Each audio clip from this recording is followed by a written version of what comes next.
Hi ಎಲ್ರಿಗೂ ನಮಸ್ತೆ. ನಾನು ನಿಮ್ಮ ಪ್ರೀತಿಯ ಸುನಿಲ್ ಮಾಡೋ ನಮಸ್ಕಾರಗಳು. ಹೇಗಿದ್ದಾರೆ ಎಲ್ಲರೂ? ಸೊ ನಾನೊಂದು ಈ ವಿಡಿಯೋ ಮಾಡೋ ಉದ್ದೇಶ ಏನಪ್ಪ ಅಂದರೆ ವೆರಿ ಸಿಂಪಲ್. ಬಟ್ ನಾನೇ ಒಂದು ಯೂಟ್ಯೂಬ್ ಚಾನಲ್ ಮಾಡಿದ್ದೀನಿ. ನನ್ನೊಂದು ರಿಕ್ವೆಸ್ಟ್, ಲೋ ಕ್ವಾಲಿಟಿ ಜನರು ನನ್ನ ವೀಡಿಯೋ ನೋಡೋಕ್ಕೆ ಹೋಗಬೇಡಿ, ನಿಮ್ಗೆ ಅರ್ಥ ಆಗಲ್ಲ. ಪ್ಲೀಸ್ ಸಬ್ಸ್ಕ್ರಿಪ್ಷನ್ ಮಾಡಬೇಡಿ. ನನ್ನ video only for quality person and high level maturity ಇರೋರಿಗೆ ಮಾತ್ರ ಅರ್ಥ ಆಗುವಂಥದ್ದು. ಅವರಿಗೊಂದು ನನ್ನ ಮಾತಿನ ಸ್ಪಷ್ಟತೆ ಸಿಗುತ್ತೆ, ಬಿಟ್ಟರೆ ಬೇರೆ ಯಾರಿಗೂ ಅರ್ಥ ಆಗಲ್ಲ. ನಾನು ಈ ವಿಡಿಯೋದಲ್ಲಿ ಏನು ಅಂತಿದ್ದೀನಿ, ಯಾವುದರ ಸ್ಪಷ್ಟತೆ ಕೊಡ್ತಿದ್ದೀನಿ, ಯಾವುದು ಮೌಢ್ಯತೆ, ಯಾವುದು ನಿಜವಾಗ್ಲೂ ನಂಬಿಕೆ, ಇದರ ಬಗ್ಗೆ ನಾನೊಂದಷ್ಟು ವಿಮರ್ಶನೆ ಮಾಡಿ ಮಾಡಿ ಮಾಡಿ ಮಾಡಿ ನನ್ನಲ್ಲೊಂದಷ್ಟು ಪ್ರಶ್ನೆ ಮೂಡಿ ವಿಮರ್ಶೆಗೆ ಒಳಗಾಗಿ ಒಂದಷ್ಟು ಈ ದ್ವಂದ್ವಗಳಿಂದ ಹೊರಗೆ ಬಂದು ಸ್ಪಷ್ಟತೆನ ಪಡ್ಕೊಂಡಿದ್ದೀನಿ ನಾನು. ಓಕೆ, ಸೊ ಇವತ್ತು ನಾನು ವಿಡಿಯೋದಲ್ಲಿ ನಿಮ್ಮ ಮುಂದೆ ಹಂಚ್ಕೊಳ್ಳುವಂಥ ಕೆಲವೊಂದು ವಿಚಾರ ಏನಪ್ಪ ಅಂದರೆ, ವಿಶೇಷವಾಗಿ ಒಂದಷ್ಟು ಮಾತನ್ನು ನಿಮ್ಗಳ ಜೊತೆ ಹಂಚ್ಕೋಬೇಕು ಅಂತಿದ್ದೀನಿ. ಇವಾಗ ನೀವು ನೋಡ್ತಿದ್ದೀರಾ, ಗಂಡಿನ ಜೊತೆ ಹೆಣ್ಣಿಗೆ, ಹೆಣ್ಣಿನ ಜೊತೆ ಗಂಡಿಗೆ ಒಂದಷ್ಟು ಮೋಹ. ಏನು ಮೋಹ? ಆಕರ್ಷಣೆ ಅಥವಾ ಅಂದ ಚಂದ, ಅದಕ್ಕೆ ನೀವು ಮೋಹ ಆಗ್ತೀರಂತಾದರೆ, ಮೋಹಕ್ಕೆ ಒಳಗಾಗ್ತೀರಂತಾದರೆ, ನಂದೊಂದು ಕ್ವಶನ್, ಇದಕ್ಕೊಂದು ಆನ್ಸರ್ ಕೊಡಿ. ದೇಹದಲ್ಲಿ ನಿಜವಾಗ್ಲೂ ಏನಿದೆ? ಏನಿದೆ ನಿಜವಾಗ್ಲೂ? ಚರ್ಮ, ಮಾಂಸ, ರಕ್ತ, ಮೂಳೆ, ಮಲಮೂತ್ರ, ಇಷ್ಟೇ ತಾನೇ? ನಿಜವಾಗ್ಲೂ ಇರೋದು ಇಷ್ಟೇ ತಾನೇ? ದೇಹ ಭಾವದಲ್ಲಿ ನೋಡೋಕ್ಕೆ ಹೋದರೆ ಇಷ್ಟೇ ತಾನೇ?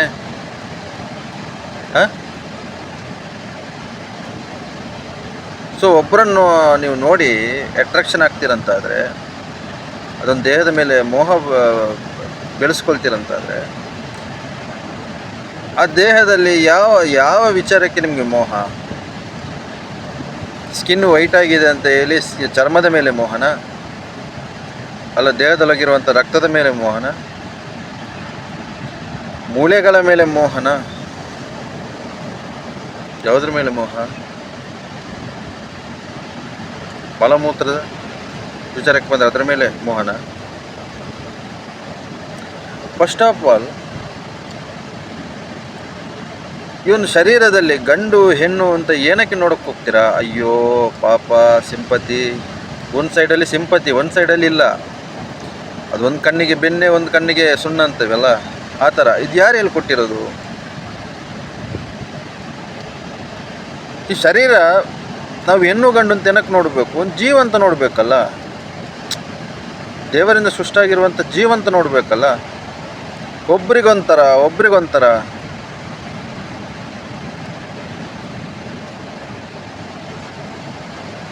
ನಾನು ನಿಮ್ಮ ಹತ್ರ ಕೇಳ್ತಿರುವಂಥದ್ದು, ವ್ಯಕ್ತಿಗೆ ನೀವು ರೆಸ್ಪೆಕ್ಟ್ ಕೊಡ್ತೀರಲ್ಲ, ವ್ಯಕ್ತಿತ್ವಕ್ಕೆ ರೆಸ್ಪೆಕ್ಟ್ ಕೊಡ್ತೀರಾ? ಒಂದು ಗಂಡಿನ ದೇಹ ಅಂತ ನೀವು ರೆಸ್ಪೆಕ್ಟ್ ಕೊಡ್ತೀರಲ್ಲ, ಹೆಣ್ಣಿನ ದೇಹ ಅಂತ ನೀವು ರೆಸ್ಪೆಕ್ಟ್ ಕೊಡ್ತೀರಾ? ಅಥವಾ ಅದರ ಒಳಗಡೆ ಒಂದಷ್ಟು ಕರುಣೆ, ದಯೆ, ಮನುಷ್ಯತ್ವ, ಮಾನವೀಯತೆ, ಇಂಥ ಮೌಲ್ಯಗಳಿಗೆ ನೀವು ವ್ಯಾಲ್ಯೂ ಕೊಡ್ತೀರಾ? ಯಾವುದಕ್ಕೆ ವ್ಯಾಲ್ಯೂ ಕೊಡ್ತೀರಾ ನೀವು?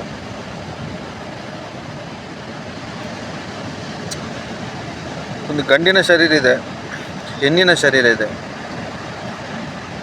ಶರೀರ ಅಂದರೆ ಒಂದು ಧರ್ಮ ಪ್ರಕಾರವಾಗಿ ಇನ್ನು ಗಂಡಿಂದ ಏನಾಗಬೇಕು, ಹೆಣ್ಣಿಂದ ಏನಾಗಬೇಕು, ಅದಕ್ಕೆ ಒಂದು ಪರಮಾತ್ಮ ಒಂದು ಕೆಲವೊಂದು ವಿಚಾರನ ಸೃಷ್ಟಿ ಮಾಡಿದ್ದಾರೆ. ಅದು ಎಲ್ಲನೂ 90% ಸೇಮ್, 10% ಸ್ವಲ್ಪ ಚೇಂಜ್ ಇಟ್ಟಿದ್ದಾರೆ. ಅದೇನಕ್ಕೆ? ನಾನು ಗಂಡು, ನಾನು ಹೆಣ್ಣು ಅಂತ ಬಾಯಿ ಬಡ್ಕೊಳಕ್ಕೆ, ಹೋರಾಟ ಮಾಡೋಕ್ಕ, ಕಿತ್ತಾಡೋಕ, ಅಲ್ಲ ಒಬ್ಬರನ್ನೊಬ್ಬರು ಸಾಯಿಸೋಕ? ಅದಕ್ಕಲ್ಲ ತಾನೆ. ಒಬ್ಬರನ್ನೊಬ್ಬರು ಅರ್ಥ ಮಾಡ್ಕೊಂಡು, ಒಂದು ಜೀವನ ಇನ್ನೊಂದು ಜೀವ ಅರ್ಥ ಮಾಡ್ಕೋಬೇಕು, ಧರ್ಮ ಪ್ರಕಾರವಾಗಿ ಬದುಕಬೇಕು, ಧರ್ಮ ಪ್ರಕಾರವಾಗಿ ಎಲ್ಲ ನಡಿಬೇಕು, ನನಗೆ ಸಿಕ್ಕಿರುವಂಥ ಜನ್ಮನ ಸಾರ್ಥಕ ಮಾಡ್ಕೋಬೇಕು. ಆ ಒಂದು ಮನೋಭಾವಕ್ಕೆ ನಾವು ಬಂದರೆ ನಮ್ಮಲ್ಲೊಂದಷ್ಟು ವ್ಯಕ್ತಿತ್ವ ಬಿಲ್ಡ್ ಆಗಿಬಿಡುತ್ತೆ, ಅಭಿವೃದ್ಧಿ ಆಗಿಬಿಡುತ್ತೆ. ಆ ವ್ಯಕ್ತಿತ್ವನೇ ನಮ್ಮ ಒಂದು ದೈವತ್ವಕ್ಕೆ, ಒಂದು ಸಾರ್ಥಕ ಬದುಕಿಗೆ ಕರ್ಕೊಂಡೋಗುತ್ತೆ. ಇದನ್ನು ಬಿಟ್ಟು ನೀವು ಚರ್ಮದ ಆಕರ್ಷಣೆಗೆ, ದೇಹದ ಆಕರ್ಷಣೆಗೆ, ಅಂದ ಚಂದ ನೋಡಿ ನೀವು ಅದರ ಮೋಹಕ್ಕೆ, ಅದರ ಒಂದು ದಾಸರಾಗ್ತೀರಂತಾದರೆ ಏನು ಹೇಳ್ಬೇಕು ನಿಮ್ಗಂತ ಅರ್ಥ ಆಗ್ತಿಲ್ಲ. ಅಲ್ಲಿ ಏನಿದೆ ಅಂತ ನಂಗೆ ಕೂಡ ಕ್ವಶನ್. ಓಕೆ, ಇನ್ನೊಂದು, ಗಂಡಸರಿಂದ ಹೆಂಗಸರ ಹತ್ಯೆ, ಹೆಂಗಸರಿಂದ ಗಂಡಸರ ಹತ್ಯೆ. ಸೊ ಯಾರನ್ನ ಒಳ್ಳೆಯವರು ಅಂತ ಅನ್ಕೋಬೇಕು?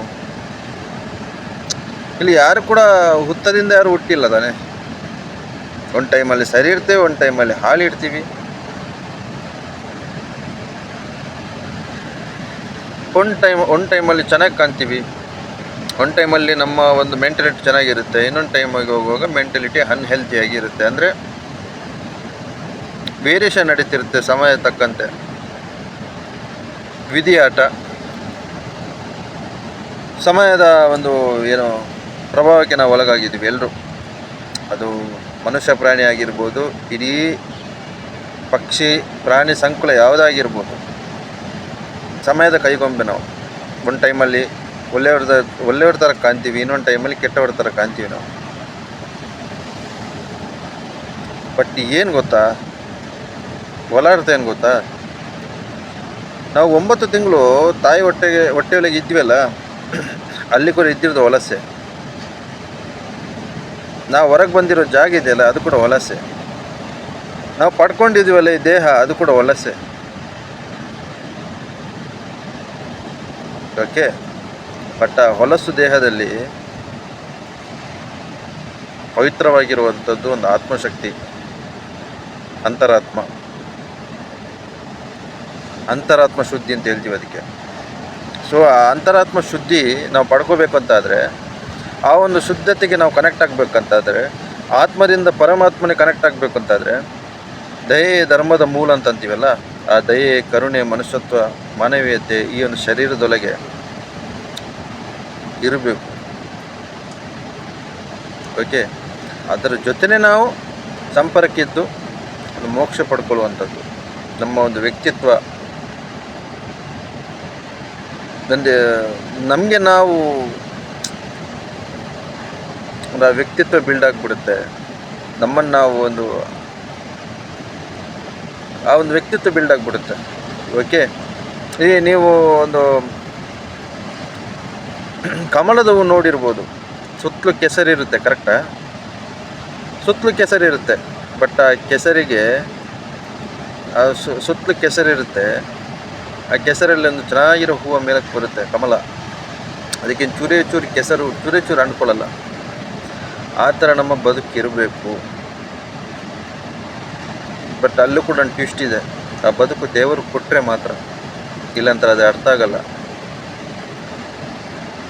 ಓಕೆ, ಇವಾಗ ನೋಡಿ,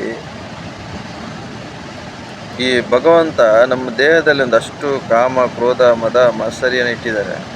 ಅದೇ ರೀತಿ ಒಂದಷ್ಟು ದಯೆ, ಕರುಣೆ, ಮಮಕಾರ ಇಂಥದ್ದು ಕೂಡ ಇಟ್ಟಿದ್ದಾರೆ.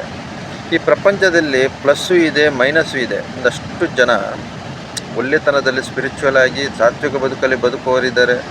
ಒಂದಷ್ಟು ಜನ ಹೋರಾಟ, ಬಡದಾಟ, ರಕ್ತಪಾತ ಇದೆಲ್ಲ ನಡೀತಿದೆ.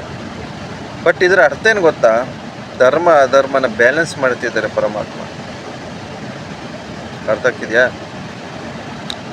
ಎರಡೂ ಕೊಟ್ಟು, ಒಳ್ಳೆಯ ವಿಚಾರನೂ ಕೊಟ್ಟು, ನಮ್ಮೊಳಗೆ ಕೆಟ್ಟ ವಿಚಾರನೂ ಕೊಟ್ಟು ಕೂಡ ಈ ಮೆದುಳಲ್ಲಿ, ಬ್ರೈನಲ್ಲಿ, ಮೈಂಡ್ ಅಂತ ಏನಂತೀವಿ, ಅದರಲ್ಲಿ ಪರಮಾತ್ಮ ನಮ್ಮನ್ನು ಟ್ಯೂನ್ ಮಾಡ್ತಿದ್ದಾರೆ. ಟ್ಯೂನಿಂಗ್ ಎಲ್ಲ ಅವ್ರದ್ದೇ. ಈ ಟೈಮಲ್ಲಿ ಈಗಿರಬೇಕು, ಈ ಟೈಮಲ್ಲಿ ಆಗಿರಬೇಕು. ಅದಕ್ಕೆ ಹೇಳ್ತಿರೋದು, ಅಪರಾಧಿ ನಾನಲ್ಲ, ಅಪರಾಧ ಏನಾಗಿಲ್ಲ, ಕಪಟ ಸೂತ್ರಧಾರಿ ನೀನೇ ಕೃಷ್ಣ ಅಂತ. ಕುಣಿಸಲು ನೀನು, ಕುಣಿಯುವೆ ನಾನು, ನಾನೊಂದು ಗೊಂಬೆ. ಇಲ್ಲಿ ನಾವೆಲ್ಲ ಪಾತ್ರಧಾರಿಗಳು. ಇಲ್ಲಿ ಸರಿ ತಪ್ಪು ಅನ್ನೋಕ್ಕೇನಿಲ್ಲ, ಎಲ್ಲ ಸಮಯದ ಕೈಗೊಂಬೆ, ವಿಧಿಯಾಟ. ಯಾಕೆ ನಾವು ಏನು ಪಡ್ಕೊಂಬಂದಿಲ್ಲ, ಏನು ಕಳ್ಕೊಳ್ಳೋದು ಕೂಡ ಇಲ್ಲ. ಯಾವುದು ಪಾಪನೂ ಇಲ್ಲ, ಇಲ್ಲಿ ಪುಣ್ಯನಿಲ್ಲ.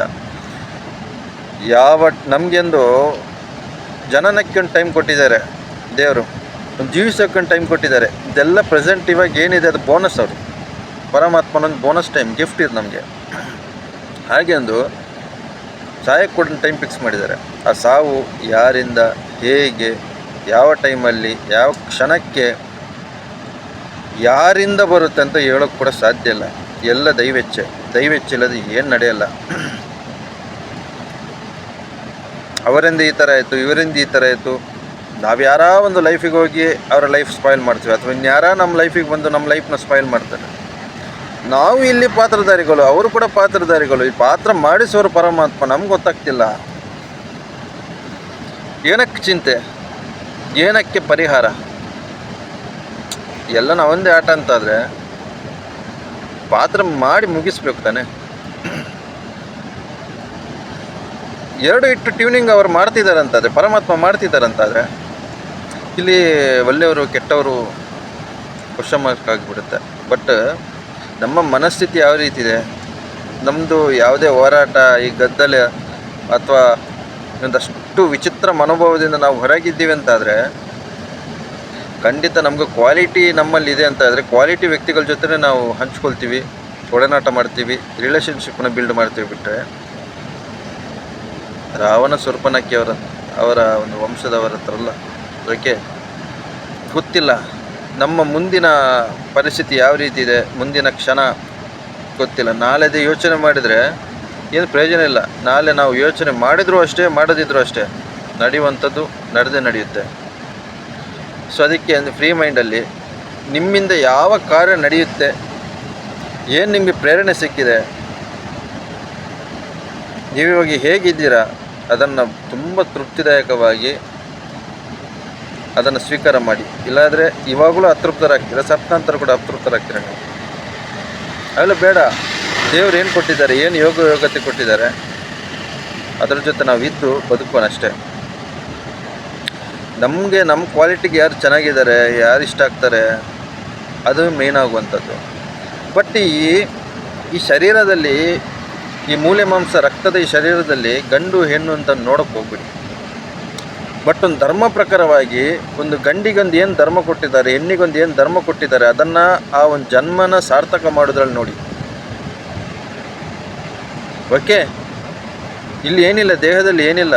ಇದು ಧರ್ಮಕ್ಕೆ ನಮ್ಮದು ಏನಿದೆ ಪಾತ್ರ, ನಮ್ಮದು ಏನಿದೆ ಒಂದು ಸಾರ್ಥಕ ಮಾಡುವಂಥದ್ದು, ಅದಕ್ಕೆ ಬಂದಿರುವಂಥದ್ದು, ಸಿಕ್ಕಿರುವಂಥದ್ದು. ಇದು ಶ್ರೇಷ್ಠತೆ ಅನ್ನೋದು ಏನಿಲ್ಲ. ಗಂಡಾದರೂ ಅಷ್ಟೇ, ಹೆಣ್ಣಾದರೂ ಅಷ್ಟೇ, ಶ್ರೇಷ್ಠತೆ ಅನ್ನೋದು ಏನಿಲ್ಲ. ಇಲ್ಲಿ ನಮ್ಮ ಪಾತ್ರ ಮಾಡಬೇಕು, ಒಂದಷ್ಟು ಪಾತ್ರ ಕೊಟ್ಟಿದ್ದಾರೆ. ನಾನು ಗ್ರೇಟ್ ಅನ್ನೋದಕ್ಕೆ ಏನಿಲ್ಲ, ಗ್ರೇಟ್ ಭಗವಂತನೇ. ಏನಕ್ಕಂದರೆ ನಮ್ಮ ದೇಹದಲ್ಲಿ ರಕ್ತ ಇದೆಯಲ್ಲ, ಅದು ನಾವು ರಚನೆ ಮಾಡಿರೋದಲ್ಲ. ಹಾರ್ಟ್ ಬೀಟು, ಈ ಕಣ್ಣು, ಈ ಸ್ಕಿನ್, ಯಾವುದು ಅಷ್ಟೇ ನಾವು ಮಾಡಿರೋದಲ್ಲ. ಯಾವತ್ತಲ್ಲಿ ಏನು ಸಿಗಬೇಕು, ಏನು ಸಿಗಬಾರ್ದು, ಎಲ್ಲ ದೈವೇಚ್ಛೆ. ಏನು ಮಾಡೋಕ್ಕಾಗಲ್ಲ. ಕೆಲವೊಂದು ನಡೆಯುತ್ತೆ, ಕೆಲವೊಂದು ನಡೆಯೋಕ್ಕೆ ಸಾಧ್ಯನೇ ಇರಲ್ಲ. ಅದರಲ್ಲಿ ಪರದಾಟಕ್ಕೆ ಹೋಗಬೇಡಿ. ಲೈಫಲ್ಲಿ ಏನಾಗಲಿ ಗೋವಿಂದನೊಬ್ಬನ ದಯೆ ಇರಲಿ ಅಂತ ಎದ್ದು ಮುಂದಕ್ಕೆ ಹೋಗಿ. ಕೆಲವೊಂದು ನೀವೊಂದಷ್ಟು ಆಸೆ ಆಕಾಂಕ್ಷೆಗಳನ್ನು ಹೊತ್ತು ನೀವೊಂದು ಹೋರಾಟ, ಪರದಾಟ, ಬಡದಾಟ ಮಾಡ್ತೀರಂತಾದರೆ ಸೋತೋಗ್ಬಿಡ್ತೀರಿ ನೀವು. ಬೇಡ ಅದು. ಓಕೆ, ಇದೆಲ್ಲ ನನ್ನ ಮಾತು ಒಂದು ಸ್ವಲ್ಪ ಮೆಚುರಿಟಿ ಇರೋರಿಗೆ ಗೊತ್ತಾಗುತ್ತೆ, ಅಥವಾ ಹೈ ಲೆವೆಲ್ ಮೆಚುರಿಟಿ ಇರೋರಿಗೆ ಇನ್ನೂ ಸ್ಪಷ್ಟತೆ ಸಿಗುತ್ತೆ ನನ್ನ ಮಾತು ಏನು ಅಂತ. ಒಂದಷ್ಟು ಹತ್ಯೆ ನಡೀತಿದೆ, ಒಂದಷ್ಟು ಹಿಂಸೆ ನಡೀತಿದೆ. ಅದರಲ್ಲಿ ನಾನು ಗಂಡು ಹೆಣ್ಣು ಗ್ರೇಟ್ ಅನ್ನೋದಕ್ಕೆ ನಾನು ಇಷ್ಟಪಡಲ್ಲ. ಎಲ್ಲರಿಂದ ನಡೀತಿದೆ ಇವಾಗ, ಗೊತ್ತಾಯ್ತಾ? ಸೊ ನಮ್ದು ಏನಿದೆ, ಒಂದು ಪ್ರಪಂಚ, ಚೆನ್ನಾಗಿರೋ ಸ್ನೇಹ, ಚೆನ್ನಾಗಿರೋ ಒಂದು ಆತ್ಮೀಯತೆ, ಒಂದು ಕ್ವಾಲಿಟಿ ವ್ಯಕ್ತಿಗಳನ್ನು ನಾವು ಒಂದು ಐಡಿಯಲ್ ಆಗಿ ತಗೊಂಡಿದ್ದೀವಿ ಅಂತ ಆದರೆ ನಮ್ಮದೇ ಪ್ರಪಂಚದಲ್ಲಿರುವ. ಬಟ್ ಈ ಒಂದು ಸಮಾಜದ ಮಿಥ್ಯದಲ್ಲಿ ಇರೋದು ಬೇಡ. ಇದು ಹಿಂಸೆ ಕೊಡುತ್ತೆ ನಮಗೆ. ಸೊ ನಮ್ಮದೊಂದು ಪ್ರಪಂಚ ಇರಲಿ. ಆ ಪ್ರಪಂಚದಲ್ಲಿ ಇಂಥ ಒಂದು ಕಿತ್ತೋಗಿರೋಂಥ ವಿಷಯ, ವ್ಯಕ್ತಿಗಳು ನಮ್ಗೆ ಅಗತ್ಯ ಇಲ್ಲ. ನಾವೊಂದಷ್ಟು ಕ್ವಾಲಿಟಿ ಅಂದರೆ ನಾವು ಯಾರೂ 100% ಪರ್ಫೆಕ್ಟ್ ಇಲ್ಲ. ಬಟ್ ಎಲ್ಲರ ಹತ್ರ ಕೆಲವ್ರು ಕಲಿಯೋಕ್ಕಿದೆ. ಸೊ ನಾವು ಕಲಿಯೋಣ. ಅರ್ಥ ಆಗ್ತಿದೆಯಾ? ಸೊ ಇನ್ನೂ ತುಂಬ ಮಾತಾಡೋಕ್ಕಿದೆ. ನನಗೆ ದೇವರು ಇವಾಗ ಇಷ್ಟೇ ಪ್ರೇರಣೆ ಕೊಟ್ಟಿರೋದು, ಇಷ್ಟೇ ಮಾತಾಡು ಅಂತ. ಇಷ್ಟೇ ಮಾತಾಡ್ತಿದ್ದೀನಿ. ಇದಕ್ಕೆ ಒಂದು ಶಬ್ದ ಮೇಲಕ್ಕೆ ಬರ್ತಿಲ್ಲ ನನಗೆ. ಯಾಕೆ ನಾನೇನು ಮಾತಾಡ್ತಿಲ್ಲ, ನಾನೇನು ಮಾಡ್ತಿಲ್ಲ. ಒಂದು ಭಗವಂತ ಪ್ರೇರಣೆ ಕೊಡ್ತಾನೆ ಒಳಗಿಂದ, ಇಂಥದ್ದು ಮಾತಾಡು ಅಂತ ಮಾತಾಡ್ತೀನಿ ಅಷ್ಟೇ. Okay, thank you so much. Thank you.